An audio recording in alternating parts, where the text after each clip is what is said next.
Hello guys, a very good morning to all of you. स्वागत है आप सभी का ऑनलाइन स्टडी एकेडमी में। आज डेट है 10 अगस्त 2021 और आज के डेट के जितने भी इंपॉर्टेंट करंट अफेयर्स हैं वो डिस्कस करेंगे हम इस वीडियो में। साथ ही देखेंगे जितने भी रिलेटेड इंपॉर्टेंट फैक्ट हैं और स्टैटिक जीके हैं। तो आइए जल्दी से शुरू करते हैं।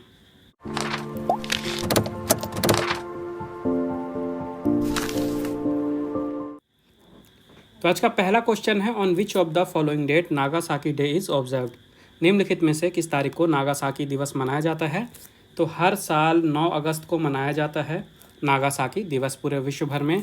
तो देखिए, सेकेंड वर्ल्ड वॉर के टाइम पे यूएसए के द्वारा जापान में 2 एटॉमिक बॉम्ब गिराए गए थे, जो कि थे हिरोशिमा और नागासाकी में। तो हिरोशिमा में गिराया गया था कब? 6 अगस्त को। तो 6 अगस्त को मैंने आपको बताया था कि 6 अगस्त को हिरोशिमा डे मनाया जाता है और नागासाकी में गिराया गया था 9 अगस्त को। तो 9 अगस्त को पूरे विश्व भर में नागासाकी दिवस मनाया जाता है। और ये दिन क्यों मनाया जाता है? तो देखिए, जो न्यूक्लियर वेपन्स होते हैं, जो न्यूक्लियर एनर्जी है, इसका यूज़ का कितना ज़्यादा दुष्प्रभाव हो सकता है, कितना बड़ा दुष्परिणाम हो सकता है, इस चीज़ के बारे में लोगों के बीच में जागरूकता फैलाई जाती है। पूरे विश्व भर में इस दिन शांति फैलाई जाती है और कहा जाता है कि न्यूक्लियर एनर्जी का यूज़ नहीं करना चाहिए। तो 9 अगस्त 1945 को यूएसए ने जापान के शहर नागासाकी में बॉम्ब गिरा था, एटॉमिक बॉम्ब। और ये जो बॉम्ब था, इसका कोड नेम था फैटमैन। तो आपको कोड नेम याद रखना है, कई बार एग्जाम में पूछ लेता है। इस बॉम्ब के कारण लगभग 65,000 लोगों की मृत्यु हुई थी वहाँ पे, ठीक है। तो फैटमैन नाम दिया गया था जो नागासाकी में बॉम्ब गिराया गया था। इसके अलावा जो हिरोशिमा में बॉम्ब गिराया गया था, इसका कोड नेम था लिटिल बॉय, ठीक है, लिटिल बॉय। तो दोनों बम के आपको कोड नेम भी याद रखने हैं और डेट भी याद रखनी है। अगला क्वेश्चन है, on which date international day of the world's indigenous peoples is observed. विश्व भर के स्वदेशी लोगों का अंतर्राष्ट्रीय दिवस किस तारीख को मनाया जाता है? तो हर साल 9 अगस्त को मनाया जाता है international day of the world's indigenous peoples, ठीक है, याद रखिएगा, 9 अगस्त को मनाया जाता है। और इस साल इसके लिए थीम रखी गई है, leaving no one behind, indigenous peoples and the call for a new social contract. तो थीम भी आपको याद रखनी है, कई बार एग्जाम में थीम भी पूछ लेता है। उसके अलावा ये दिन मनाया क्यों जाता है? तो पूरे विश्व भर में जो स्वदेशी लोग हैं, इनके जो अधिकार हैं, इनकी रक्षा के लिए दिन मनाया जाता है। और उसके अलावा पूरे विश्व भर में ये जो स्वदेशी लोग हैं, तो उनका कितना कंट्रीब्यूशन है विश्व में, जो अलग अलग तरह के इश्यूज़ हैं, समस्याएं हैं, उनको सॉल्व करने में इनका जो योगदान रहा है, उसको सेलिब्रेट करने के लिए ये दिन मनाया जाता है। और ये दिन मनाया जाता है यूनाइटेड नेशंस यानी कि संयुक्त राष्ट्र के द्वारा। इसका हेडक्वार्टर है न्यूयॉर्क में। 193 मेंबर हैं और 2 ऑब्जर्वर स्टेट हैं। इसकी स्थापना हुई थी 1945 में और सेक्रेटरी जनरल हैं एंटोनियो गुटेरेस। और ये नाम इम्पॉर्टेंट है क्योंकि हाल ही में इनके दूसरे कार्यकाल को अप्रूवमेंट मिल चुका है, तो इनका कार्यकाल 5 सालों के लिए और बढ़ा दिया गया है। अगला क्वेश्चन है, with which country Indian navy conducted the bilateral exercise जायद तलवार 2021। भारतीय नौसेना ने किस देश के साथ द्विपक्षीय अभ्यास जायद तलवार 2021 का आयोजन किया है? तो अभी हाल ही में भारतीय नेवी, ठीक है, और यूए की नेवी, इन दोनों नौसेनाओं ने मिलकर एक संयुक्त नौसेना द्विपक्षीय अभ्यास ऑर्गेनाइज करा है, जिसका नाम है जायद तलवार 2021। तो इस टाइप के क्वेश्चन में आपको सबसे ज़्यादा इंपॉर्टेंट है एक्सरसाइज का नाम जायद तलवार 2021 और किन देशों के बीच में हुई है ये याद रखना है, भारत और यूएई के बीच में। 2 पॉइंट तो आपको याद रखना ही है। और ये जो एक्सरसाइज है ये अबू धाबी में कराई गई है। भारत की तरफ से आईएनएस कोची ने पार्टिसिपेट किया है इस एक्सरसाइज में। और ये एक्सरसाइज को कराने का मेन एम ये है कि दोनों देश की जो नौसेना है, इनके बीच में इंटरऑपरेबिलिटी और सिनर्जी को ज़्यादा से ज़्यादा बढ़ाया जा सके, यानी कि इन दोनों सेनाओं के बीच में सहयोग को ज़्यादा से ज़्यादा बढ़ाया जा सके। अब बात करते हैं यूएई की। यहाँ की कैपिटल है अबू धाबी। प्रेसिडेंट हैं खलीफा बिन जायद अल नहयान। प्राइम मिनिस्टर है मोहम्मद बिन राशिद अल मखतूम और करेंसी है यूएई दिरहम।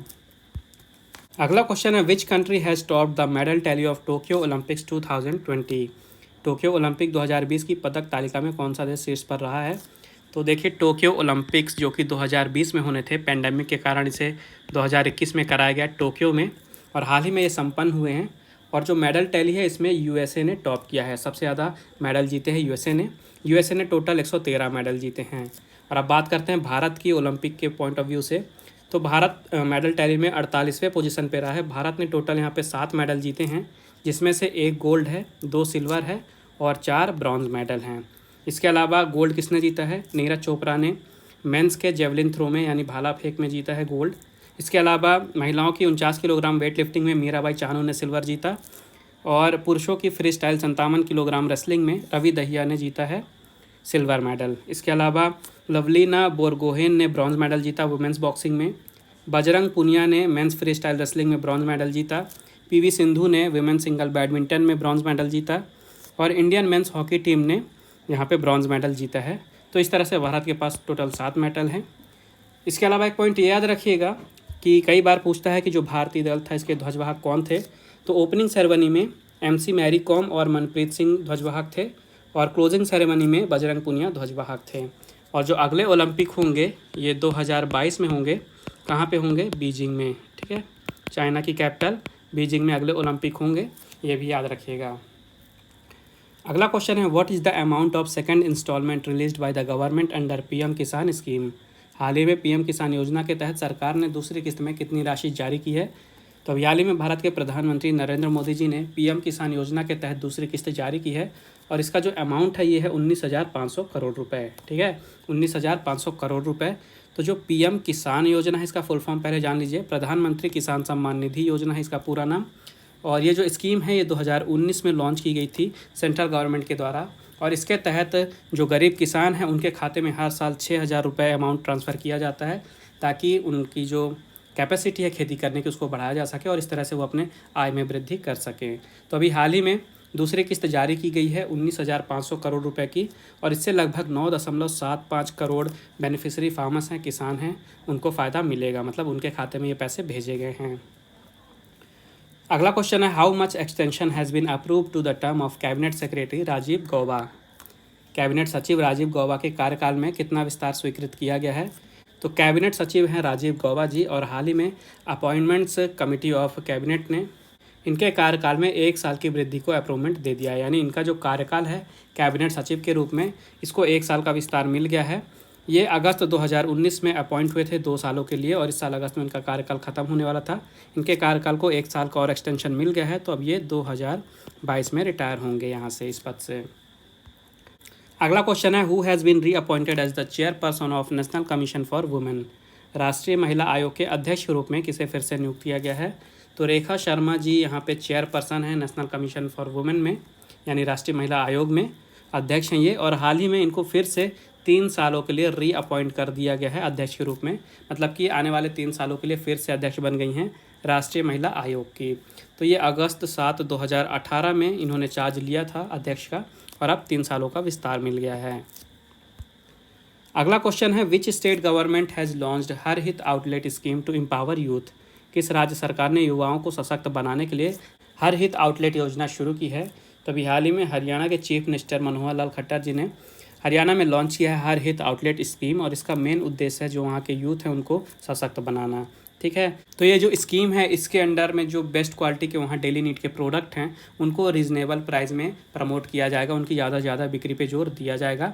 इससे जो वहाँ पे यूथ हैं और जो भी एंटरप्रेन्योरशिप करना चाहते हैं, मतलब अपना बिजनेस शुरू करना चाहते हैं, जिनको जॉब नहीं मिल रहा है उनको वहाँ पे बूस्ट मिलेगा।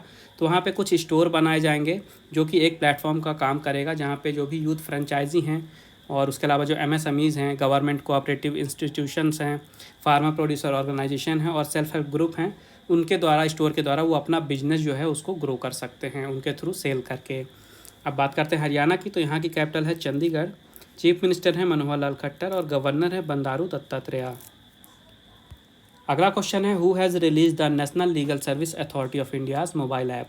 भारतीय राष्ट्रीय कानूनी सेवा प्राधिकरण का मोबाइल ऐप किसने जारी किया है। तो हाल ही में chief justice of India NV Ramana ने लॉन्च किया है भारतीय राष्ट्रीय कानूनी सेवा प्राधिकरण का मोबाइल एप्लीकेशन। याद रखिएगा NV रमना जी जो कि भारत के चीफ जस्टिस हैं, इन्होंने लॉन्च किया इस एप्लीकेशन को। उन्होंने कहा है कि जो ह्यूमन राइट्स हैं इनका सबसे ज़्यादा अगर वायलेशन होता है तो वो होता है पुलिस स्टेशन पे। आप सभी को पता है कि पुलिस स्टेशन पे कई बार होता है कि पुलिस अच्छे से बिहेव नहीं करती है और जो ह्यूमन राइट्स हैं उनका उल्लंघन हो जाता है। तो इन्हीं सारे इवेंट्स के बारे में लोगों के बीच में जागरूकता फैलाने के लिए एप्लीकेशन लॉन्च किया गया है भारतीय राष्ट्रीय कानूनी सेवा प्राधिकरण का, जो NALSA है यानी कि national legal service authority of India. इसकी स्थापना हुई थी 1995 में और इसका हेडक्वार्टर है नई दिल्ली में। नेक्स्ट क्वेश्चन है who has become the first women to join ITBP as combatised officers. Combat अधिकारी के रूप में ITBP में शामिल होने वाली पहली महिला कौन बनी है। तो हाल ही में प्रकृति और दीक्षा इन 2 महिलाओं ने ज्वाइन किया है ITBP को, यानी कि इंडो तिब्बतन बॉर्डर पुलिस, और ये पहली महिला बन गई हैं ITBP में ज्वाइन होने वाली। और ये इन्होंने ज्वाइन किया है कॉम्बैट अधिकारी यानी कि कॉम्बैटाइज्ड ऑफिसर के रूप में। इन्होंने अपनी ट्रेनिंग मसूरी में ली है और ट्रेनिंग के बाद इनको अब ज्वाइनिंग मिल गई है और ये पहली महिला बन गई हैं। नाम याद रखिएगा, प्रकृति और दीक्षा। ठीक है, तो जो ITBP है इसकी स्थापना हुई थी 1962 में। इसकी गवर्निंग बॉडी है मिनिस्ट्री ऑफ होम अफेयर्स यानी कि गृह मंत्रालय। हेडक्वार्टर है नई दिल्ली में और यहाँ के डायरेक्टर जनरल हैं SS देसवाल। नेक्स्ट क्वेश्चन है, which union territory has removed the need of an inner line permit needed to visit protected areas. किस केंद्र शासित प्रदेश ने संरक्षित क्षेत्रों का दौरा करने के लिए आवश्यक इनर लाइन परमिट की आवश्यकता को हटा दिया है?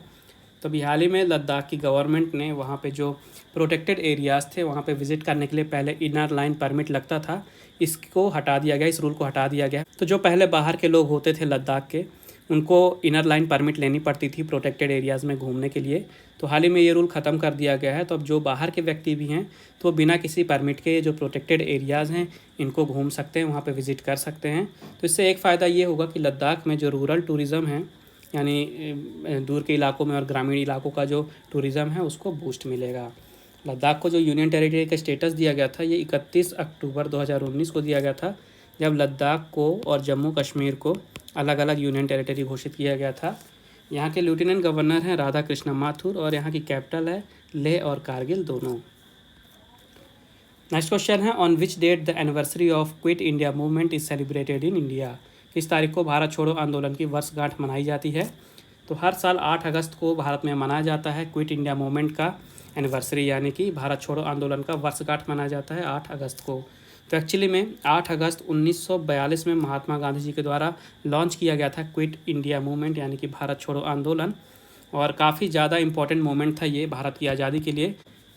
तो इसी मूवमेंट की एनिवर्सरी हर साल 8 अगस्त को भारत में मनाई जाती है। तो अब समय आज के क्विज़ का। आज के क्विज़ का क्वेश्चन है, who has authored the novel titled in an ideal world. In an ideal world नामक उपन्यास किसने लिखा है? तो ये रहे आपके ऑप्शन। मेक श्योर आंसर जरूर दें कमेंट बॉक्स में। उसके अलावा अगर आपको कोई प्रॉब्लम है, कोई डाउट है, आपका कोई सजेशन है तो आप बिल्कुल मुझे कमेंट बॉक्स में बता सकते हैं। पिछले वीडियो में आपसे पूछा गया था, who has launched digital payment solution e-rupee. Digital भुगतान समाधान ई-रूपी किसने लॉन्च किया है? तो हाल ही में भारत के प्रधानमंत्री नरेंद्र मोदी जी ने लॉन्च किया है एक डिजिटल पेमेंट सॉल्यूशन ई-रूपी, जिसका नाम है। तो ये थे आज के important current affairs. I hope आपको इसको लगे होंगे। वीडियो पसंद आई है तो वीडियो को लाइक ज़रूर करें, ज़्यादा से ज़्यादा शेयर करें दोस्तों के साथ और चैनल को सब्सक्राइब करना ना भूलें। बेल आइकन जरूर दबाइएगा ताकि नोटिफिकेशन आपको मिलती रहे। और रिवीजन के लिए अगर आपको PDF फाइल चाहिए तो उसकी लिंक आपको डिस्क्रिप्शन में मिल जाएगी, आप वहाँ से डाउनलोड कर सकते हैं। उसके अलावा आप टेलीग्राम में भी हमारे चैनल को ज्वाइन कर सकते हैं, जहाँ पे आपको study material, PDF, books, magazine सब कुछ एक ही प्लेस पे अवेलेबल हो जाएगा। और क्विक अपडेट्स के लिए आप इंस्टाग्राम में फॉलो कर सकते हैं, इनकी भी लिंक आपको डिस्क्रिप्शन में मिल जाएगी। बाकी मिलते हैं अगले वीडियो में कुछ नए करंट अफेयर्स के साथ। तब तक के लिए take care and thank you guys.